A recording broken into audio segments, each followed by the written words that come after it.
Close your eyes, listen closely, and immerse yourself in a world of calm. Let's embark on another journey of peace together. A long, long time ago, before anything else even existed, there was just Sky World. It was a perfect place, always happy and peaceful.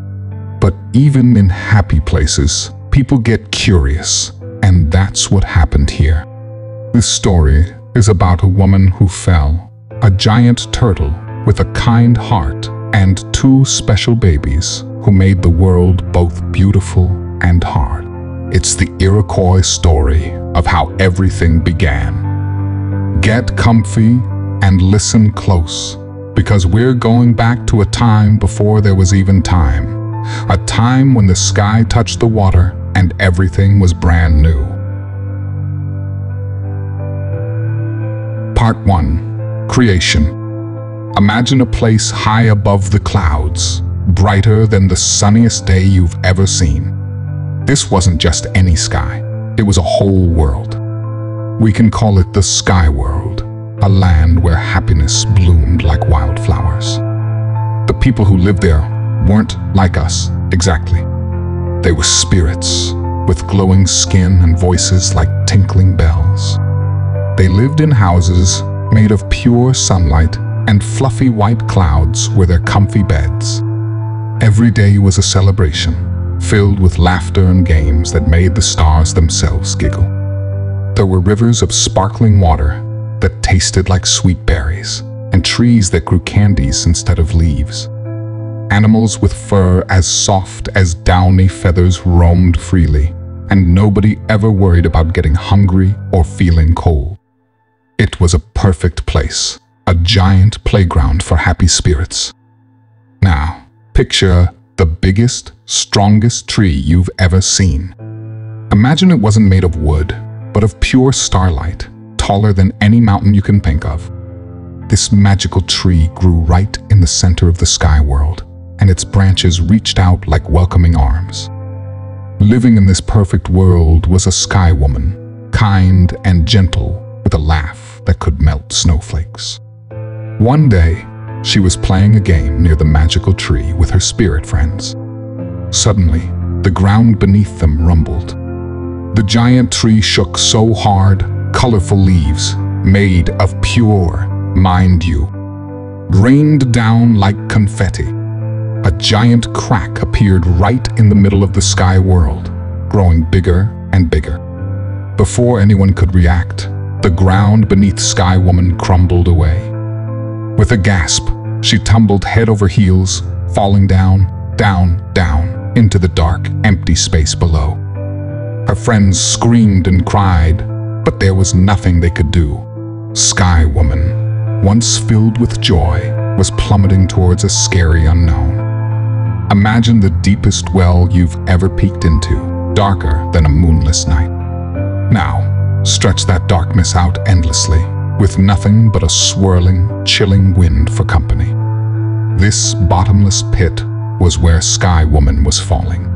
Fear clutched at her heart like a cold hand. She fell for what felt like forever, her screams lost in the vast emptiness. Just when she thought all hope was lost, something UGEE and dark loomed below. It was a giant turtle, its back as wide as a whole continent, swimming through the cosmic ocean. With a mighty splash, Sky Woman landed on the turtle's back. The impact knocked the wind out of her, and for a moment, all she could do was gasp for air. Slowly, she looked around. The world she landed on wasn't much to look at, just a flat, muddy shell of a giant turtle. But compared to the endless darkness, it felt almost cozy. Sky Woman was all alone, scared and shivering in the cold. But a tiny flicker of hope remained within her. Maybe, just maybe, there was a way to survive in this strange new world. Sky Woman huddled on the turtle's back, feeling as small and lonely as a lost pebble. The wind howled around her, carrying the chilling whispers of the cosmic ocean below. But then, something magical happened. she felt a gentle warmth spread beneath her, like sunshine peeking through dark clouds. Looking down, she gasped. Tiny green shoots were pushing their way up through the cold mud, reaching for the sky. It was like a green miracle unfolding right before her eyes. More and more shoots appeared, unfurling into beautiful green leaves. Soon, the once barren back of the turtle was covered in a soft green blanket of plants. Birds with bright feathers sang joyful songs, and fluffy clouds drifted overhead, casting gentle shadows on the newly formed land. Sky Woman realized with a surge of joy that the giant turtle wasn't just a refuge, it had become the foundation of a whole new world. A world where life, once lost, was blooming anew. This, she knew, was the place where her children and the children of her children would one day live. A world that would become known as Turtle Island, the future home of the Iroquois people.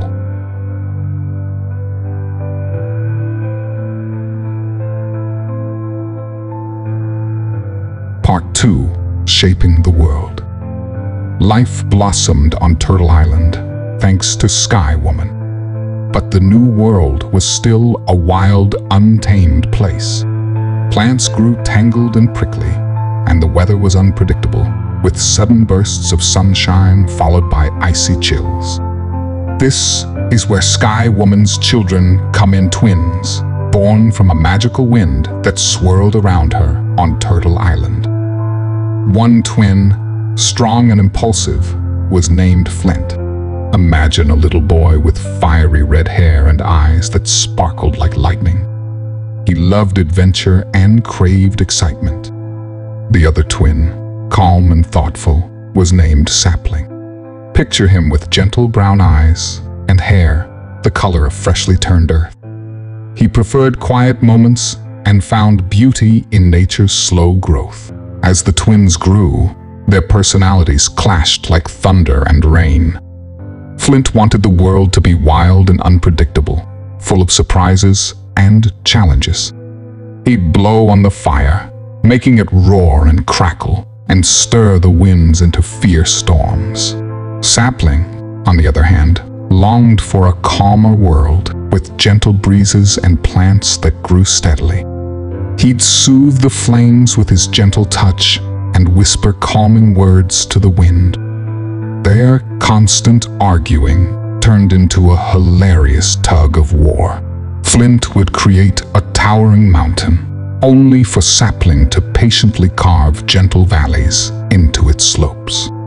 Flint would conjure fierce beasts with razor-sharp claws, and Sapling would transform them into friendly creatures with soft fur. It was a never-ending battle, shaping Turtle Island into the world we know today. One chilly night, as Flint reveled in a howling blizzard he whipped up, Sapling noticed a group of shivering animals huddled beneath a rocky overhang. Their fur was matted, and their paws trembled. They were cold and miserable. It was clear Turtle Island desperately needed fire, a constant source of warmth and light. Sapling knew his brother, Flint, wouldn't be happy to give up control of such a powerful element. But the suffering of the animals tugged at his heart. He devised a daring plan. Deep within the heart of Turtle Island, guarded by a ring of crackling flames, lived a magnificent white dog. Its fur shone like freshly fallen snow, and its eyes held the wisdom of 1,000 suns. This was no ordinary dog. It was a spirit creature, the embodiment of pure fire. Sapling snuck away from Flint's latest storm and approached the fiery ring. He knelt before the white dog, explaining the plight of the freezing animals with a soft voice and a pleading look in his eyes. The spirit dog listened patiently, its warm amber eyes never leaving Sapling's face. Finally, the dog let out a long, mournful howl that echoed across Turtle Island. Then, with a breathtaking burst of light, it leaped into the heart of the flames. A terrible scream ripped through the night, When the flame subsided, only a single ember remained, a glowing ember that held the essence of the sacrificed white dog. Sapling, heartbroken but determined, carefully picked up the ember. As soon as he touched it, a warmth spread through him, chasing away the chill of the night. He knew what he had to do. He raced back to his brother, the precious ember clutched tightly in his hand. Sapling burst back into the swirling snowstorm, the glowing ember pulsing warmly in his hand. Flint, surprised by his brother's sudden return, stopped the blizzard in mid-gust. A tense silence filled the air, broken only by the soft crackle of the ember. Sapling held out his hand, the warmth emanating from the ember casting a gentle glow on his face. "Look," he said softly, "the animals need this more than we do. It can bring them warmth and light, chase away the cold and fear." Flint stared at the ember, his fiery eyes flickering with something akin to sadness. He understood the sacrifice the white dog had made, and he saw the genuine concern in his brother's eyes for the suffering creatures. With a sigh that could have snuffed out a small campfire, Flint lowered his head. "All right, Sapling," he grumbled, a hint of grudging respect in his voice. "But we need something in return. Something to sustain this fire, to keep it burning bright." Sapling's face broke into a wide smile. He knew exactly what they needed. Together, the twins journeyed across Turtle Island, searching for the perfect gift for the fire. They explored lush valleys and climbed towering mountains until they discovered 3 magnificent sisters nestled amongst the tall corn stalks. One sister had long golden hair like ripe corn.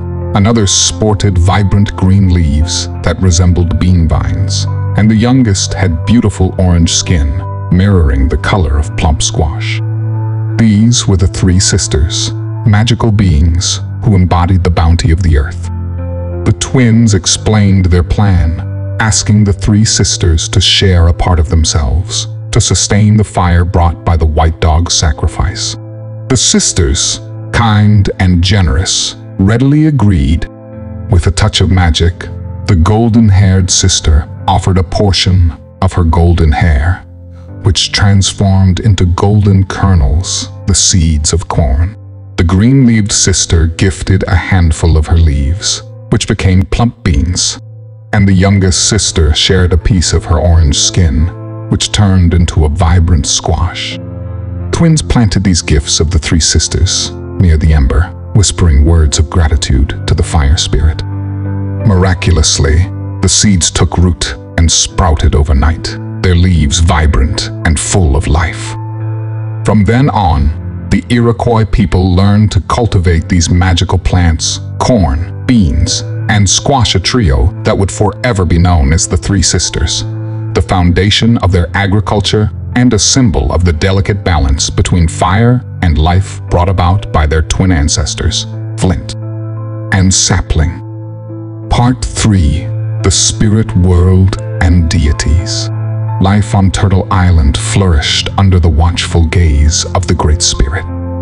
Now, the Great Spirit wasn't a being you could see with your eyes, like a mighty warrior or a wise old woman. It was more like a giant, unseen hand gently guiding the world.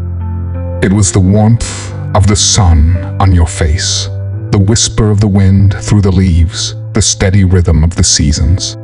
It was everywhere and nowhere at once, a powerful force that created and sustained all living things.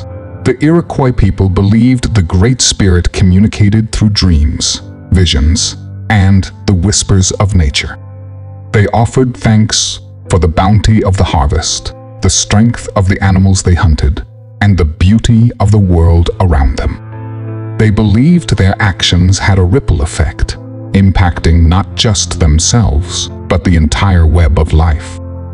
Living alongside the Great Spirit were the thunder beings, powerful spirits who resided in the sky beyond the highest clouds.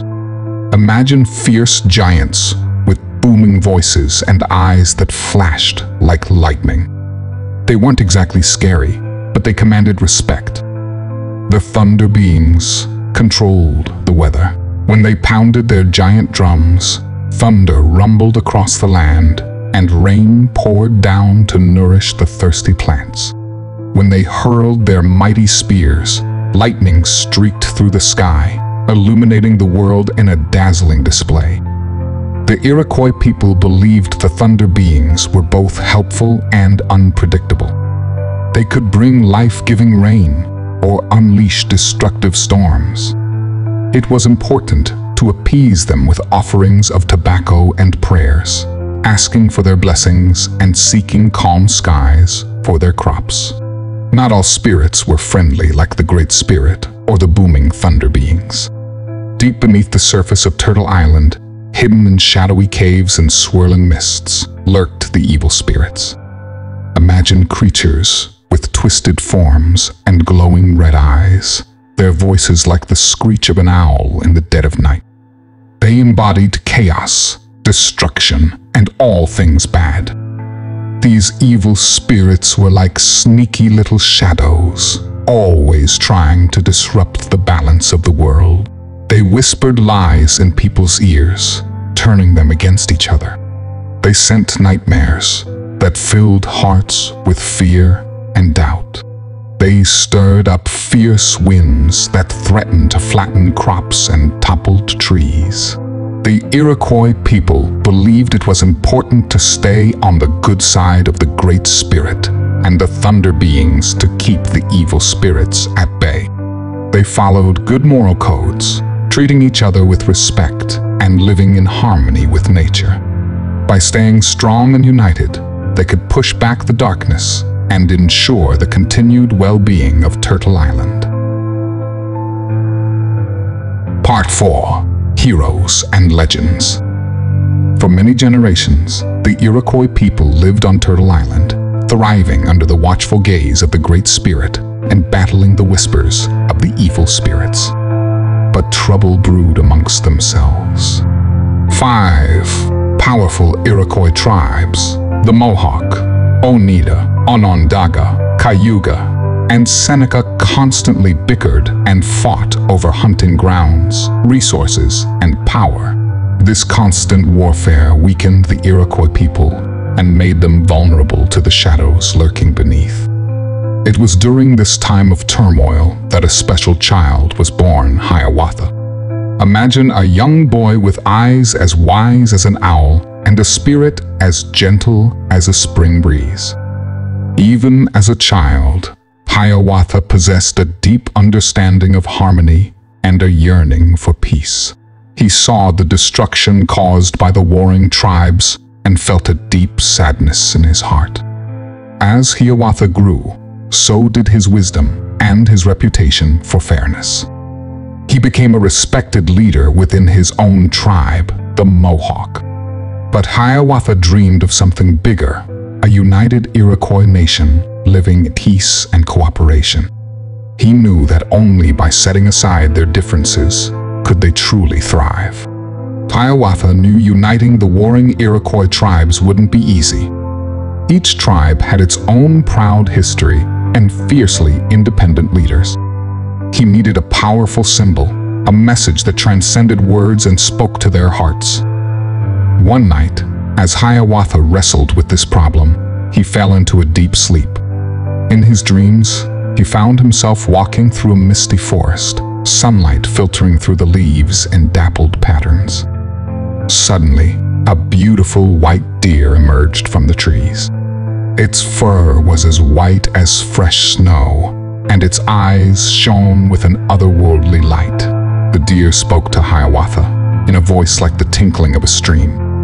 "Don't despair, Hiawatha," it said. "The answer to your quest lies in the shells." The deer then vanished, leaving behind a single magnificent purple seashell on the forest floor. Hiawatha woke with a start. The image of the seashell burned into his memory. He knew this was a message from the Great Spirit, a clue to achieving his dream of peace.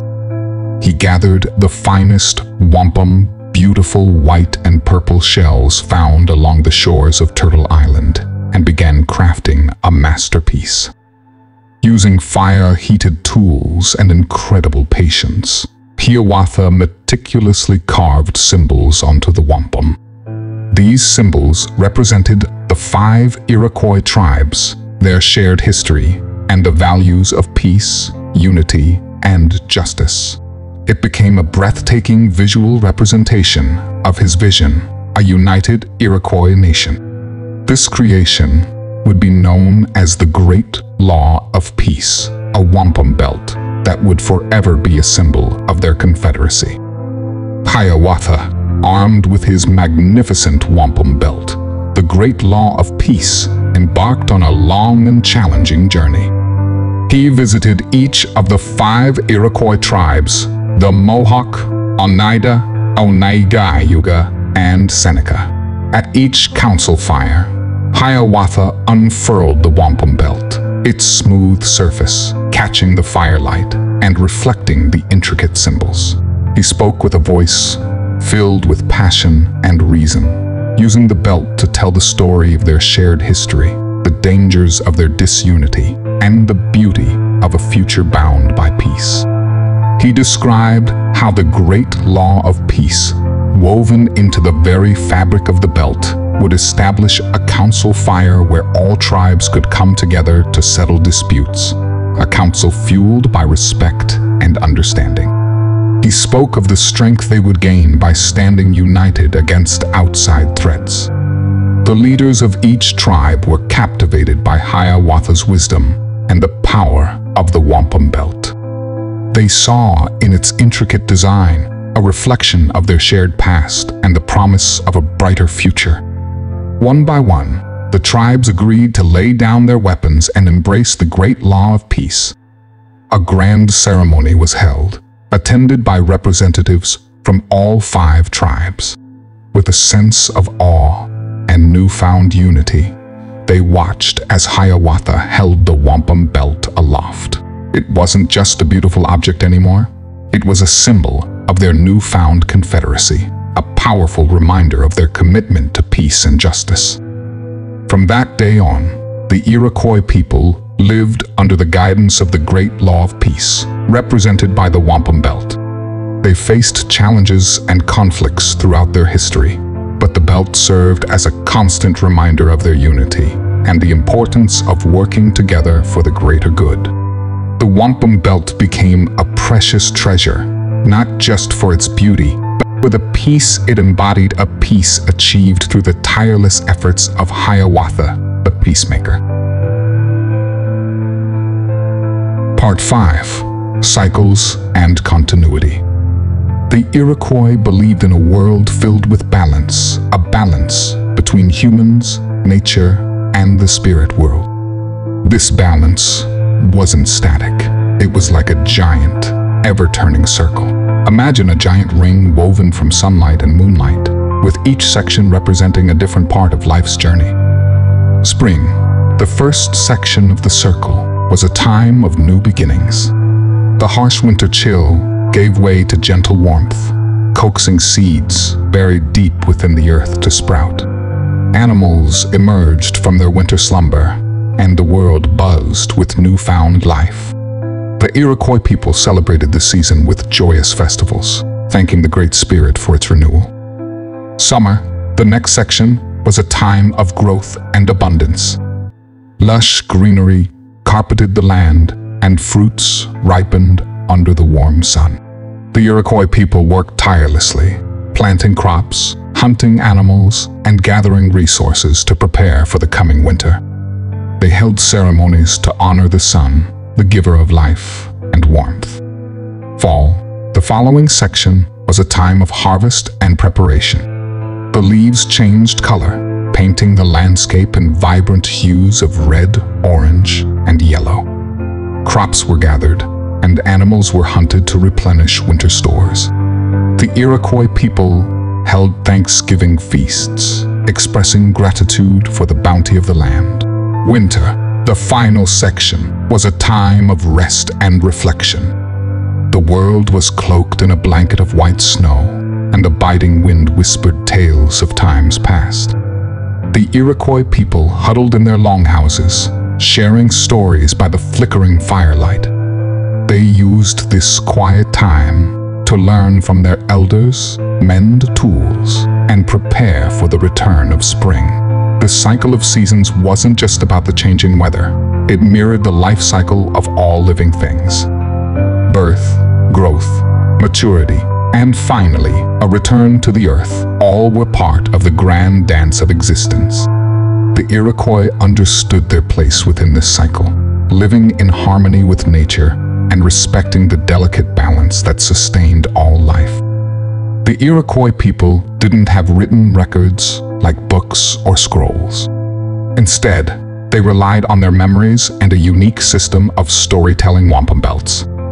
Remember the beautiful wampum belt, the great law of peace, created by Hiawatha? Well, that was just one example. Skilled artisans crafted wampum belts using thousands of tiny white and purple shells. Each belt was a masterpiece, not just for its beauty, but for the stories it held within its woven design. Colors, patterns, and arrangements of the shells all held specific meanings, passed down through generations. Imagine a wampum belt with a series of interlocking circles, each representing a different season. Tiny white shells might depict snowflakes for winter, while vibrant purple ones could symbolize the ripe berries of summer. A series of interlocking triangles might tell the story of a great hunt, while a single, large purple shell could represent a powerful leader.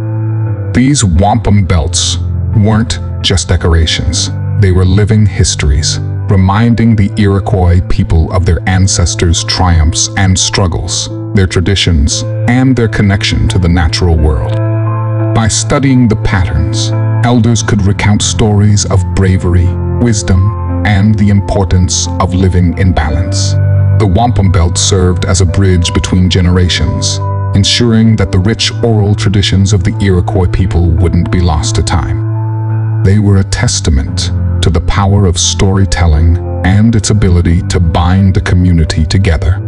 The Iroquois believed in a life beyond the physical world. When a person died, their spirit wasn't simply extinguished. Imagine a gentle breeze carrying a single leaf from a tall oak tree. The leaf doesn't disappear. It simply joins the earth in a different form, enriching the soil and providing nutrients for new growth. Similarly, the Iroquois believed the spirit journeyed to a new realm. This spirit world wasn't a place of pearly gates and golden streets. It was more like an echo of the physical world, a reflection of the land they lived on. Lush green meadows teemed with life, and gentle rivers flowed through peaceful valleys. But unlike the physical world, the spirit world wasn't subject to decay or hardship. It was a place of eternal spring, where departed ancestors continued to exist in a state of harmony.